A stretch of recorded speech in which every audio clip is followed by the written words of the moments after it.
जय हिंद साथियों, आप सभी को मेरा प्यार भरा नमस्कार। मैं मुकेश यादव, मैं टारगेट से।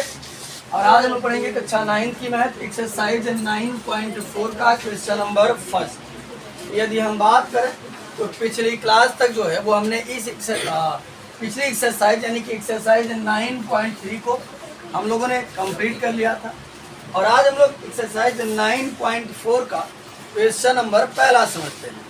तो पहले क्वेश्चन में कहा जा रहा है कि समांतर चतुर्भुज ABCD और ABEF एक ही आधार पर स्थित है। हमने लिखा भी है कि समांतर चतुर्भुज सिंबॉलिक फॉर्म में लिखा है, समांतर चतुर्भुज ABCD और आयत ABEF एक ही आधार पर स्थित है और इनके क्षेत्रफल बराबर है। और इनके क्षेत्रफल भी क्या है? बराबर है। दर्शाइए कि समांतर चतुर्भुज का परिमाप, ये हमारा समांतर चतुर्भुज है और ये दर्शाइए दिखाइए, सिद्ध कीजिए। दर्शाइए कि समांतर चतुर्भुज का परिमाप आयत के परिमाप से अधिक है। हमें यह सिद्ध करना है कि ये समांतर चतुर्भुज का परिमाप जो है ये आयत के परिमाप से क्या है? ज़्यादा है। अब समझो ध्यान से, अगर हम परिमाप की बात करें, किसी आकृति का अगर हमको परिमाप निकालना हो तो हम कैसे निकालते हैं? समझिएगा। कोई सी भी आकृति हो, चाहे वो त्रिभुज हो, चतुर्भुज हो, पंचभुज हो, खष्टभुज हो, कोई सी भी आकृति किसी भी शेप का हो, अगर उसकी हम समस्त भुजाओं को जोड़ देते हैं तो वो परिमाप हो जाता है। क्या हो जाता है? परिमाप। यानी परिमाप क्या होता है? अगर उसकी टोटल भुजाओं को अगर हम जोड़ते हैं, उसकी टोटल जो लेंथ होती है वो क्या होती है? परिमाप।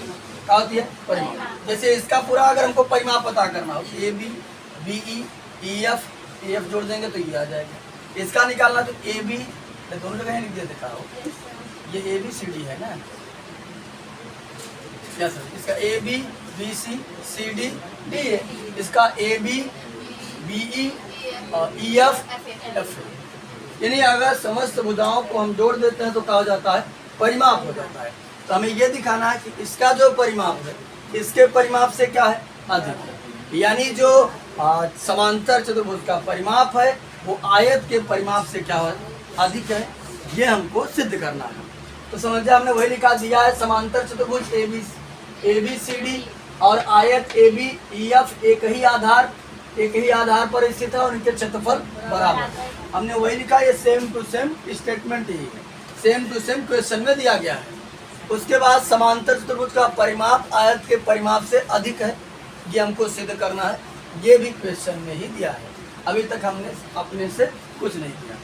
अब यहाँ समझिए बच्चे ध्यान से, आयत का प्रत्येक कोण कितने अंश का होता है? 90 अंश का, है ना?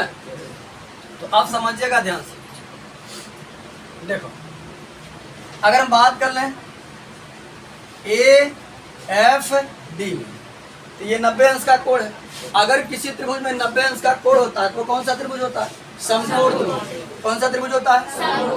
यहाँ बात करेंगे समकोण त्रिभुज। समकोण त्रिभुज AFD। तो समझो बच्चे ध्यान से, हम ये जानते हैं कि समकोण त्रिभुज में जो 90 अंश के सामने की भुजा होती है वो कर्ण होती है। क्या होती है? कर्ण। और कर्ण किसी त्रिभुज में सबसे बड़ी भुजा होती है।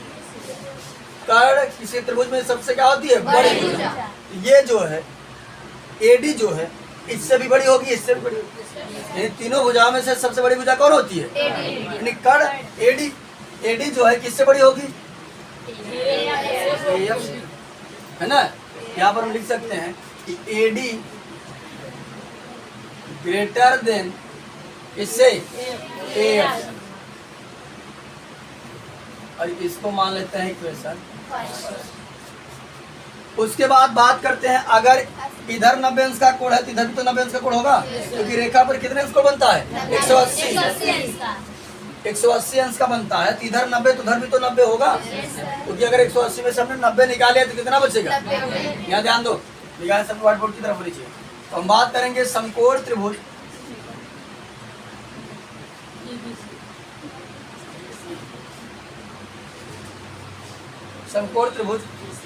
BCE में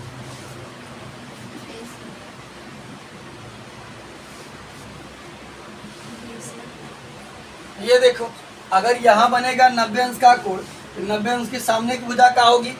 कर्ण। और किसी त्रिभुज में कर्ण सबसे क्या होती है? बड़ी भुजा होती है। ये BC जो है इससे भी बड़ा होगा, इससे भी बड़ा होगा।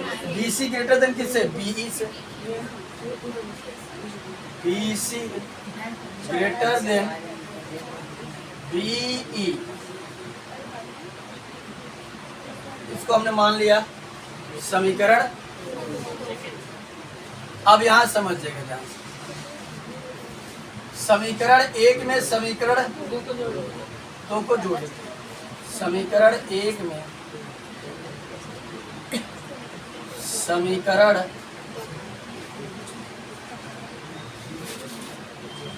2 को जोड़ने पर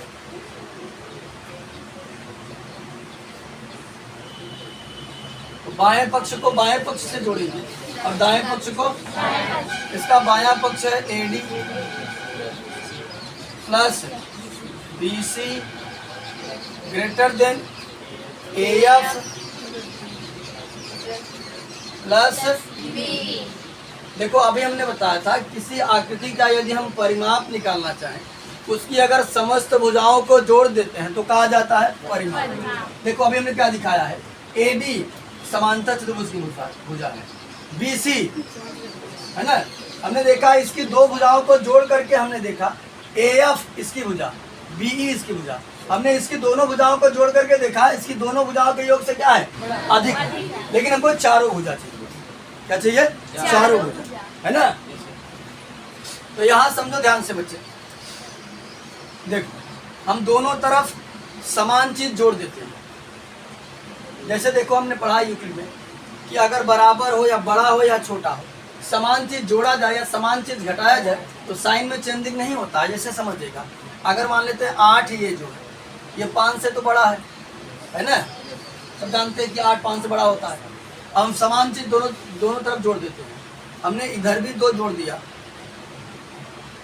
और इधर भी 2 जोड़ दिया, 8 2 और 5 2, कौन बड़ा है?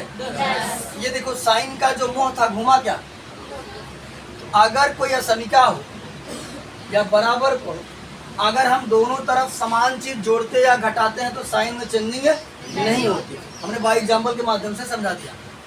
तो हम क्या काम करते हैं, दोनों तरफ समान चीज जोड़ते हैं। जैसे देखो हमको 2 भुजा और चाहिए, क्या चाहिए? 2 भुजा और। तो हमने बच कौन रहा था? इनका तो हमने बात कर लिया है, बच रहा है ये और। तो हम दोनों तरफ क्या करते हैं, AB और EF जोड़ देते हैं। क्या लिखेंगे? दोनों पक्षों में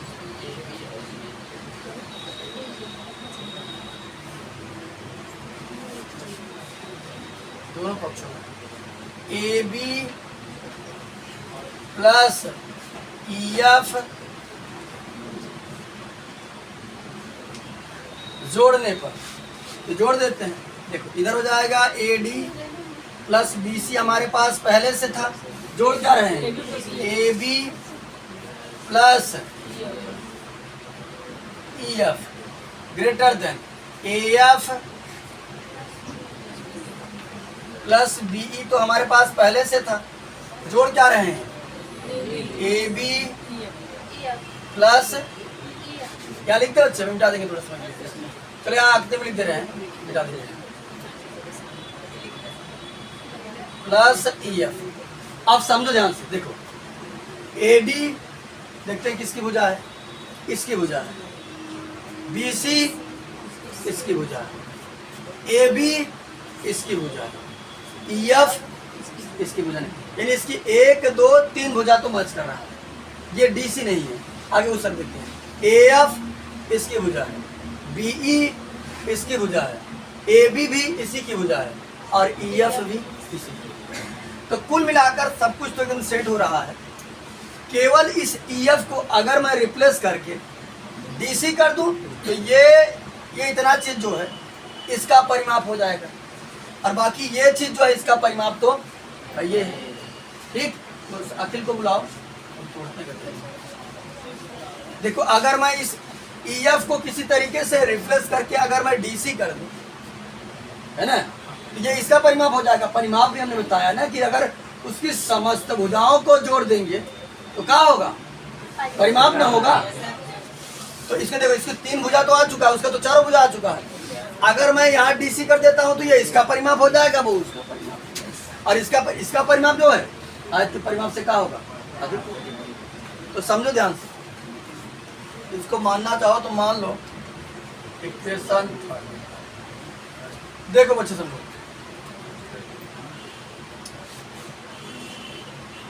चलो इसे हम लिख देते हैं। AB बराबर, हमने CD लिख दिया, AB बराबर CD। कोई बताए कैसे? हाँ, क्योंकि ABCD क्या है, समांतर चतुर्भुज की सम्मुख भुजाएं। ABCD एक समांतर चतुर्भुज, भुजाएं बराबर होंगी। और इसको मानना होगा तो मान लीजिएगा, इक्वेशन 4 हमने मान लिया। उसके बाद हमने लिख दिया AB बराबर EF। बताओ कैसे हमने AB बराबर हमने लिख दिया EF, कैसे? क्योंकि आयत की भी सम्मुख भुजाएं क्या होती हैं, AB EF एक आयत है, आयत की भी सम्मुख भुजाएं क्या होती हैं। और इसको मान लेते हैं इक्वेशन 5। समीकरण 4 और 5 की यदि बात करें तो बायां पक्ष क्या है, बायां पक्ष बराबर तो दायां पक्ष। समीकरण 4 और 5 से तो हो जाएगा हमारा CD बराबर EF या EF बराबर EF बराबर CD। अब समझो ध्यान से, ये तो हमारा कोई काम नहीं गड़बड़ कर रहा था, गड़बड़ कर रहा था ये, इस EF की जगह रख देंगे EF का मान, चलो अब रख देते हुए उठा करते हैं। देखो समीकरण 3 में हो जाएगा, जगह नहीं है यहाँ पर, ये बच्चे जगह नहीं है, अभी तुम देख नहीं पाओगे, कुछ लोग अंधे भी होते हैं ना, उनको इतना दिखाओ तब उन्हें विजिबल होता है, तो कैसे देखो EF बराबर क्या था, EF बराबर CD। आप समझो, यहाँ से ले जा करके रख देते, ये रहा हमारा AD plus BC plus AB, और इस EF की जगह रख देंगे CD रख देंगे, ग्रेटर देन, बाकी ये ऐसे ही रहेगा AF plus BE plus AB plus. ये देखो, अगर इसकी हम बात करें, देखो AD फिर लिखा है BC, फिर लिखा है AB, फिर लिखा है CD, एक इसकी 4 भुजाएं हैं समांतर चतुर्भुज की। और अभी हमने स्टार्टिंग में बताया, कई बार बताया कि किसी का परिमाप निकालना हो उसकी समस्त भुजाओं को जोड़ देते हैं तो परिमाप आ जाता है। ये किसका परिमाप हो गया, समांतर चतुर्भुज। क्या लिख देंगे, समांतर, सिंबॉलिक फॉर्म लिख दे रहे हैं,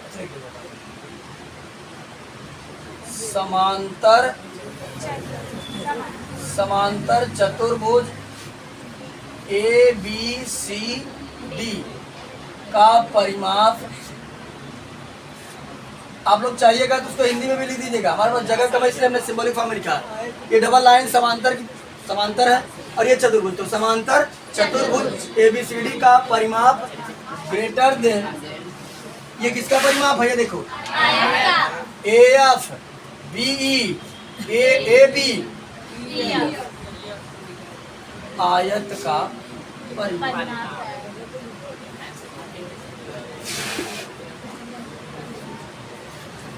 यही हमको सिद्ध करना था, ये तो हमको सिद्ध करना था कि समांतर चतुर्भुज का जो परिमाप है वो आयत के परिमाप से क्या है, अधिक है। हमने वही दिखा दिया, तो कुछ मिलाकर कुछ नहीं करना आपको।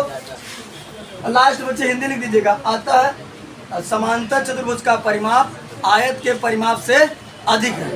देखो कुछ किया नहीं गया है, बेहद आसान क्वेश्चन है। एक बार पाइथागोरस प्रमेय यहाँ लगा, एक बार पाइथागोरस प्रमेय यहाँ लगा। समकोण त्रिभुज लगा करके हमने दिखा दिया ये भुजा इससे बड़ी है और ये भुजा इससे बड़ी है। दो समीकरण मिल गया, दोनों को जोड़ दिए। फिर हमने क्या काम किया, समान चीज दोनों तरफ, ये देखो दोनों पक्षों में समान चीज जोड़ दिया तो इतना बन करके तैयार हो गया। बस इसी को रिप्लेस कर दिए और हमारा समांतर चतुर्भुज का परिमाप आ गया और आयत का परिमाप आ गया। ये आकृति आपको नहीं बनानी है, ये आकृति केवल और केवल हमने समझाने के लिए बनाया था ताकि आपको दिखता रहे और समझा सके। अगर आप लगा रहे हैं सवाल तो आप रफ आकृति में बना सकते हैं जिससे सारी चीजें जो है वो स्पष्ट रूप से दिखती रहे, ताकि जिन जिन भुजाओं की मैं बात करूँ वो दिखती रहे।